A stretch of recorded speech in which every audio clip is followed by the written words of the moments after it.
नमस्कार। देख रहे हैं एमडीपी लाइव न्यूज़। इस टाइम मैं उपस्थित हूँ मेंटर्स एकेडमी में, जहाँ पर बच्चों को तैयार किया जाता है। आईआईटी, जेई और भी कई सारे कोर्स हैं। यहाँ पर जानने की कोशिश करेंगे हमारे साथ। यहाँ के सर विशाल जी हैं, उन जुड़े हुए हैं, उनसे जानते हैं किस किस प्रकार की अपने मेंटर्स में जो है कोचिंग दिया जाता है और किस किस प्रकार से बच्चे को तैयार किया जाता है। नमस्कार।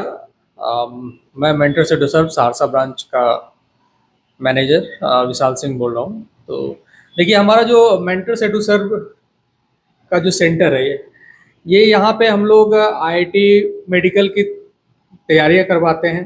और ख़ास करके हम लोगों का ये ध्येय है कि जिन चीज़ों के लिए हमें बाहर जाना पड़ता था, उन चीज़ों को हम अपने शहर में, अपने शहरवासियों को, आसपास के शहरवासियों को वो चीज़ उपलब्ध करा पाएँ। खास करके बच्चे की पढ़ाई जो होती है, वो एक किसी भी पेरेंट के लिए एक बहुत इम्पोर्टेंट टास्क होता है। और उस इम्पोर्टेंट टास्क को पूरा करने में पेरेंट के पास बहुत सारी समस्याएँ आती हैं, जैसे बच्चे दूर हो गए, इकोनॉमिकल कंडीशन, बहुत सारी समस्याएँ आती हैं। इन सब चीज़ों को ध्यान में रखते हुए पटना ब्रांच के माध्यम से यहाँ पे एक नए ब्रांच का शुभारंभ हुआ है, mentors to serve Saharsa branch, जहाँ की हम लोग बच्चों को एक बहुत ही अच्छे माहौल में आईआईटी मेडिकल की तैयारी करवाते हैं। देखिए, ये आईआईटी मेडिकल की तैयारी की सबसे बड़ी पूंजी होती है फैकल्टीज और बच्चे। बच्चे तो हमारे यहाँ के बहुत ही टैलेंटेड हैं, और पटना ब्रांच के माध्यम से, हेड ऑफिस के माध्यम से यहाँ पे उच्च क्वालिटी के फैकल्टी, जो कि बहुत ही लंबे समय से उनका एक्सपीरियंस रहा है इस शिक्षा के क्षेत्र में, खास करके मेडिकल और इंजीनियरिंग क्षेत्र में, उन लोगों को जो है यहाँ पे अपॉइंट किया गया है, जो कि बच्चों को वो चीज़ देंगे जिसके लिए बच्चों को यहाँ से बहुत दूर जाना पड़ता था। इन सब चीज़ों को ध्यान में रखते हुए, और ख़ास करके एक नई चीज़ जो कि हम लोग देखते हैं कि जो बच्चों का जो रैंक बनता है, तो बच्चों का रैंक बनाने के लिए सबसे इम्पोर्टेंट चीज़ होती है कि उनको एक स्मॉल स्मॉल अमाउंट में यदि हम नॉलेज देते रहें, तो वो ज़्यादा लंबा समय चलेगा और उनके पास रहेगा। जस्ट लाइक जैसे कि जो रैंकर्स होते हैं, ये एक ट्रेंड देखा गया है कि जो रैंकर्स होते हैं, वो अक्सर एक लंबे समय से तैयारी में जुटे हुए होते हैं। तो लंबे समय से तैयारी में जुटने का मतलब है कि अक्सर हम लोगों के यहाँ एक ट्रेंड है कि हम लोग 10वीं के बाद सोचते हैं कि हमें करना क्या है। तो उस चीज़ को ध्यान में रखते हुए एक और फाउंडेशन क्लासेस के लिए भी जो है यहाँ पे कोर्सेज चलती है, जिसमें कि बच्चों को 6 से लेके 10 तक के क्लासेस में उन चीज़ों का ज्ञान दिया जाता है जो कि उन्हें आगे डिसीजन लेने में भी मदद करेगा। और ख़ास करके जब वो अचानक से 11th-12th में आते हैं, तो अक्सर बच्चों की ये परेशानियाँ होती है कि अचानक से कुछ नया चीज़ दिखने लगता है, क्योंकि थोड़ा-सा सिलेबस का डिफरेंस होता है। प्री फाउंडेशन और जो 11th-12th का +2 का सिलेबस होता है, उसमें थोड़ा-सा डिफरेंस होता है। तो प्री फाउंडेशन से ही बच्चों को हम लोग नर्चर करके आगे की तरफ लेके चलेंगे, और यहाँ के छात्रों और हमारे फैकल्टीज के माध्यम से और सभी लोगों के माध्यम से हम बहुत ही अच्छा रैंक भी देंगे, रिजल्ट भी देंगे। जैसे आपने कहा कि मेंटर्स के पहले भी और कहीं ब्रांच है, किस तरीके से मेंटर्स में बच्चे पढ़कर रिजल्ट दे रहे हैं?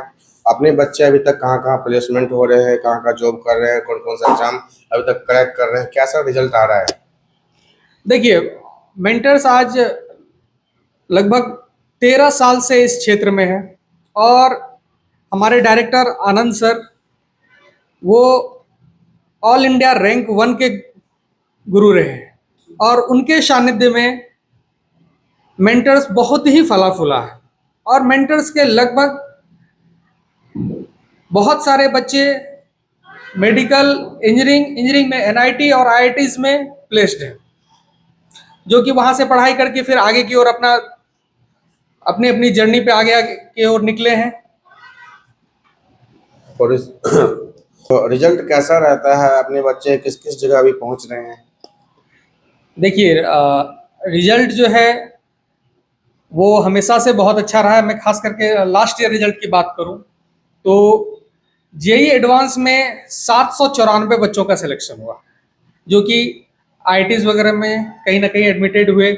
उसमें जो है ऑल इंडिया रैंक 1, जो कि in the category of PWD Dipen, उनका ज्वाइनिंग हुआ।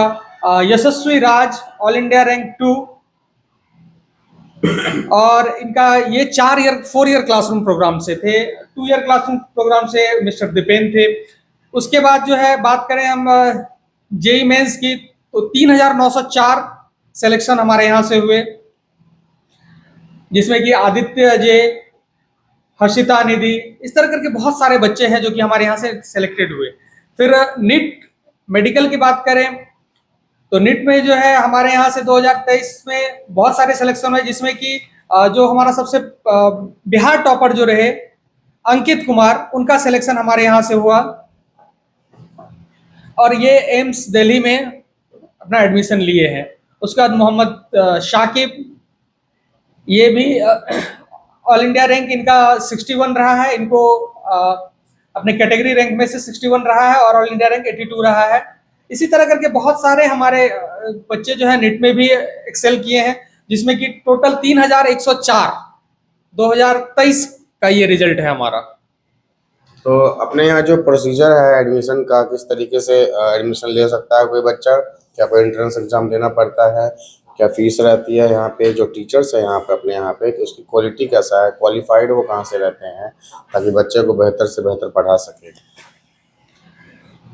जब हम पहले हम लोग बात करते हैं टीचर्स की, ठीक, तो टीचर्स जो है हमारे यहाँ, वो देखिए जैसे कि जो भी टीचर्स है हमारे वेल एक्सपीरियंस्ड और आईआईटी से ग्रेजुएट, पोस्ट ग्रेजुएट या बहुत अच्छे यूनिवर्सिटी से पीएचडी होल्डर, ये सब हमारे टीचर्स हैं, ठीक है।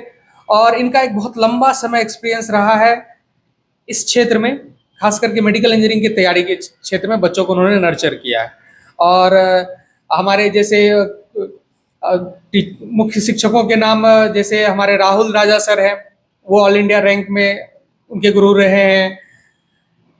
मुकेश सर हैं जो कि जिनके कि बहुत सारे स्टूडेंट, वो जिनका बहुत लंबा समय, उनका आज का नहीं, वो लगभग समझिए कि 30 इयर्स का उनका एक्सपीरियंस रहा है इस लाइन में। फिर हमारे आदित्य राज सर हैं, हमारे रौनक रंजन सर हैं, पुलकित सर हैं, माज आलम सर हैं, और भी बहुत सारे फैकल्टीज हैं जो बच्चों को पढ़ाते हैं। पढ़ा तो रहे हैं। प्रोसीजर पे आ जाते हैं, अभी जो बच्चे एडमिशन लेंगे क्या प्रोसीजर है और क्लास की टाइमिंग वगैरह क्या है? देखिए प्रोसीजर की बात करें तो एडमिशन प्रोसीजर जो है, देखिए हमारे यहाँ स्कॉलरशिप टेस्ट होता है, ठीक है। तो स्कॉलरशिप टेस्ट के बेसिस पे बच्चों को एक अच्छा स्कॉलरशिप प्रोवाइड किया जाता है, जिससे कि जो खास करके बहुत अच्छे बच्चे हैं उनको इकोनॉमिक बर्डन ना पड़े। और ये भी चीज़ ध्यान रखा जाता है कि वो किस इकोनॉमिक बैकग्राउंड से आते हैं, ताकि उनको बहुत अच्छे से इस चीज़ में मदद की जाए, क्योंकि हम लोग ये नहीं चाहते कि किसी बच्चे के विकास में कभी उनका इकोनॉमिक कंडीशन रुकावट बने। तो हमारे यहाँ जो स्कॉलरशिप टेस्ट होता है उसमें बहुत बच्चे सब स्कोर करते हैं और उनका फी जो है अकॉर्डिंग टू द स्कॉलरशिप यहाँ पे बनाया जाता है, और एक बहुत ही कम अमाउंट में हम लोग बच्चों को एक बहुत ही अच्छी शिक्षा प्रोवाइड करते हैं। जैसे आर्थिक स्थिति जिन बच्चों की खराब रहती है, पेरेंट्स जिनके फीस देने में कंफर्टेबल नहीं है, फाइनेंशियल कंडीशन बहुत ज़्यादा खराब है, उनके लिए स्कॉलरशिप के अलावा भी कुछ तरह का एडमिशन में है, कुछ छूट है?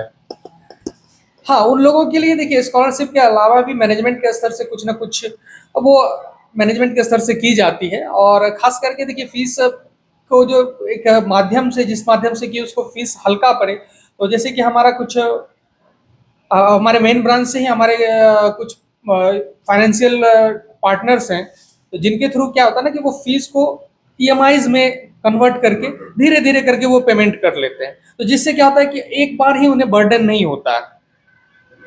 तो अपनी क्लास की जो टाइमिंग रहेगी वो कैसा रहेगा? देखिए हमारे क्लास की जो टाइमिंग होगी, तो जो 11-12 के बच्चे हैं उनकी क्लास की टाइमिंग मॉर्निंग आवर में होगी, that will be from 7:30 to 1:35। और जो हमारे फाउंडेशन बैच के जो बच्चे हैं उनकी क्लास की टाइमिंग 3:30 से 7:30 के में होगी। जैसे आपने कहा मॉर्निंग वाले जो बच्चे आएंगे, तो सुबह जो आएंगे फिर वो स्कूल भी जाएंगे और यहाँ पे भी आ सकते हैं, फिर वो कैसे होगा?